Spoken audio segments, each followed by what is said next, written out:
Frank Jack Fletcher was an admiral in the United States Navy during World War II. Fletcher was the operational commander at the pivotal battles of Coral Sea and of Midway. As a lieutenant, Fletcher was awarded the Medal of Honor for his actions in battle at Veracruz. He was the nephew of Admiral Frank Friday Fletcher, who was also awarded the Medal of Honor for actions at Veracruz. Early life and early Navy career. Fletcher was born in Marshalltown, Iowa on April 29, 1885. Appointed to the U.S. Naval Academy from his native state in 1902. He graduated from Annapolis on February 12, 1906 and commissioned an ensign on February 13, 1908 following 2 years at sea. The early years of his career were spent on the battleships US Rhode Island, US Ohio, and US Maine. He also spent time on US Eagle and US Franklin. In November 1909 he was assigned to the destroyer US Chauncey, operating as part of the Asiatic Torpedo Flotilla. Fletcher assumed command of US Dale in April 1910 and in March 1912 he returned to Chauncey as her commanding officer.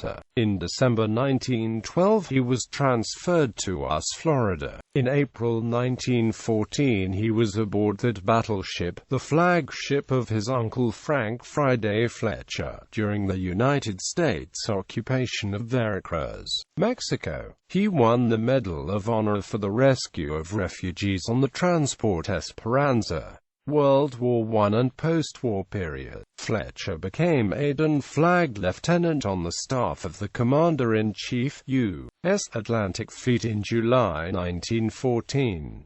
After a year at this post, he returned to the Naval Academy for duty in the executive department. Upon the outbreak of World War I, he served as gunnery officer of US Kearsarge until September 1917, after which he assumed command of US Margaret. He was assigned to US Allen in February 1918 before taking command of US Benham in May 1918. For distinguished service as commanding officer US Benham, engaged in the important, exacting, and hazardous duty of patrolling European waters and protecting vitally important convoys. He was awarded the Navy Cross. From October 1918 to February 1919 he assisted in fitting out US Crane at San Francisco. He then became commanding officer of US Gridley upon her commissioning. Returning to Washington, he was head of the Detail Section, Enlisted Personnel Division in the Bureau of Navigation from April 1919 until September 1922. Interwar service. He returned to the Asiatic Station, having consecutive command of the US Whipple, US Sacramento, US Rainbow, and Submarine Base, Cavite. He served at the Washington Navy Yards from March 1925 to 1927, became executive officer of US Colorado, and completed the senior course at the Naval War College, Newport in 1929. 30 followed immediately by the Army War College in Washington, D.C. 1930-31 in preparation for strategic leadership responsibilities. Fletcher became Chief of Staff to the Commander-in-Chief, U.S. Asiatic Fleet in August 1931. In the summer of 1933, he was transferred to the office of the Chief of Naval Operations. Following this assignment, he had duty from November 1933 to May 1936 as aide to the Secretary of the Navy, the Honorable Claude A. Swanson. He assumed command of US New Mexico, flagship of Battleship Division 3 in June 1936. In December 1937 he became a member of the Naval Examining Board, and became Assistant Chief of Bureau of Navigation in June 1938. Returning to the Pacific between September 1939 and December 1941 he became Commander Cruiser Division 3, Commander Cruiser Division 6, Commander Cruiser Scouting Force and Commander Cruiser Division 4. World War II, Wake Island. Responding to reports from U.S. Marines on Wake Island of Japanese bombardment and a subsequent invasion attempt in the first week after Pearl Harbor, Fletcher was sent west with the carrier Saratoga to provide relief. He was one day away when plans were changed and ordered to wait for Lexington. The next day the Japanese successfully invaded Wake Island. The task force was recalled by Admiral Pai, who was keeping the seat warm until Admiral Nimitz could arrive at Pearl and take over as Commander-in-Chief, Pacific Fleet. On January 1, 1942, Rear Admiral Fletcher took command of Task Force 17 built around the carrier US Yorktown. He, a surface fleet admiral, was chosen over more senior officers to lead a carrier task force. He learned air operations on the job while escorting troops to the South Pacific. He was junior TF commander under tutelage of the experts, Vice Admiral William Halsey. During the Marshals Gilbert's raids in February, Vice Admiral Wilson Brown attacking the enemy landings on New Guinea in March, and had aviation expert Rear Admiral Aubrey Fitch with him during the first battle at Coral-Sea. In May 1942, he commanded the task forces during the Battle of the Coral Sea. This battle is famous as the first carrier-on-carrier battle fought between fleets that never came within sight of each other. Fletcher with Yorktown, Task Force 17, had been patrolling the Coral Sea in rendezvous with Rear Admiral Aubrey Fitch with US Lexington, Task Force 11, and a tanker group. Fletcher finished refueling first and headed west. On hearing the enemy was occupying Tulungi, TF-17 attacked the landing beaches, sinking several small ships before rejoining Lexington and an Australian cruiser force under Rear Admiral John Gregory Crace on May 5. The next day, intelligence reported a Japanese invasion task force headed for Port Moresby, Papua New Guinea, and a carrier strike force was in the area. The morning of May 7, Fletcher sent the Australian cruisers to stop the transports while he sought the carriers. His combat pilots sank Japanese aircraft carrier Shoho, escorting the enemy troop ships, Scratch 1 flat top. Radio Delta Commander Robert Dixon flying back to the US Lexington. That same day, Japanese carrier planes of Rear Admiral Chuichi Hara found the American tanker US Neosho. Believing they had found a carrier, they severely damaged her after several all-out attacks, and sank her escorting destroyer US Sims. On May 11, US Henley located her, rescued the surviving crew, and sank her by naval gunfire. On May 8, at first light, Round 3 open, Fletcher launched 75 aircraft, Hara 69. Fitch had greater experience in handling air operations, and Fletcher had him direct that function, as he was to do again later with Noyes at Guadalcanal. Shokaku was hit but not damaged below waterline. It slunk away. Zuikaku had earlier dodged under a squall.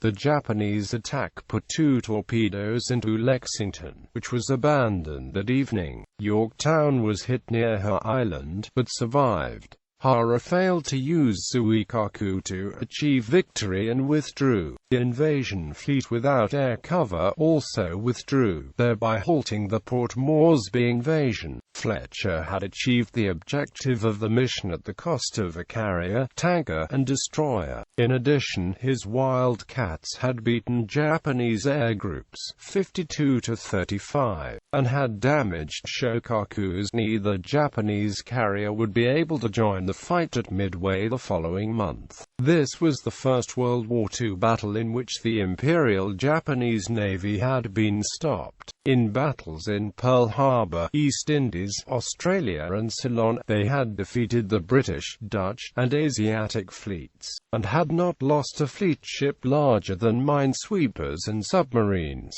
Midway. In June 1942, Fletcher was the officer in tactical command at the Battle of Midway with 2 task forces. His usual usual TF-17 with quickly repaired Yorktown, plus TF-16 with US Enterprise and US Hornet. Vice Admiral William Halsey normally commanded this task force, but became ill and was replaced by Rear Admiral Raymond Spruance. When aircraft from 4 Japanese carriers attacked Midway Island, the 3 U.S. carriers, warned by broken Japanese codes and waiting in ambush, attacked and sank 3 enemy carriers, Akagi, Kaga, and Soryu. Enterprise and Hornet lost 70 aircraft. Japanese attacks on June 4 severely damaged Yorktown. Repairs returned her to the battle until she was hopelessly disabled by a new round of attacks. 2 hours later, Fletcher's scouts found the 4th carrier and Enterprise with Yorktown planes, then sank her U. At dusk, Fletcher released Spruance to continue fighting with TF-16 the next day. During the next 2 days, Spruance found 2 damaged cruisers and sank 1.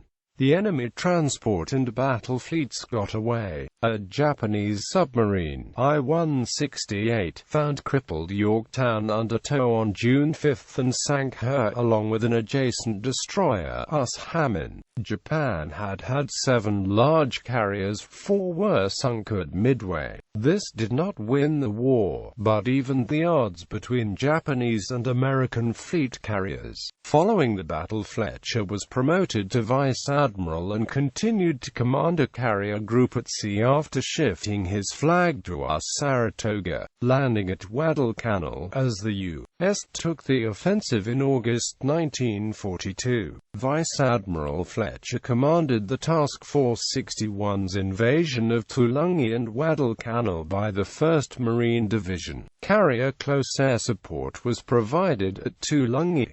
The invasion of Guadalcanal was uncontested on the beach. Fletcher requested permission from Admiral Robert L. Gormley, the overall commander, to withdraw his carriers from dangerous waters when they were no longer needed, claiming that his aircraft losses and fuel state due to maneuvering required him to leave. Rear Admiral Richmond K. Turner's offloading of supplies did not go as well as expected. He did not tell Fletcher, and then had to withdraw the transports after Fletcher left, over the strenuous objections of the ground commander, Marine General Alexander Vander Grift. The Marines refer to this as the Navy bug-out, because the Reserve Marine Regiment and the division's 155 mm heavy artillery, much of its ammunition and also most of its medical supplies and rations had yet to be unloaded.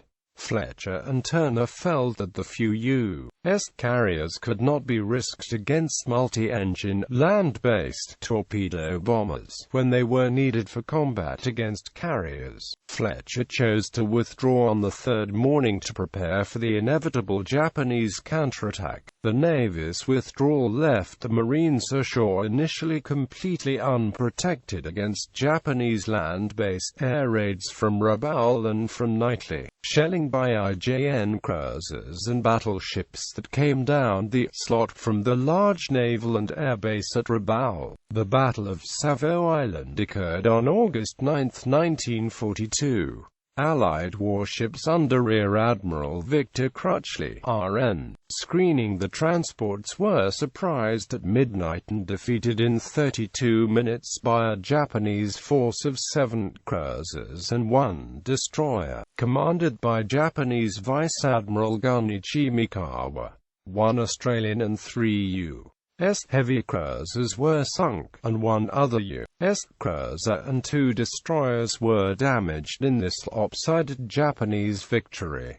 However, as Crutchley notes, the transports were not touched. Fletcher is sometimes criticized because his carriers were at the far end of the nightly withdrawal, steaming back for the morning, yet too far away to seek revenge. East Solomons. Fletcher fought a superior Japanese fleet intent on counter-invasion in the aircraft carrier battle of the Eastern Solomons. He started the engagement and sank his 6th carrier, Raijo. The ensuing battle was essentially a giant aerial dogfight interspersed with ship-borne anti-aircraft fire.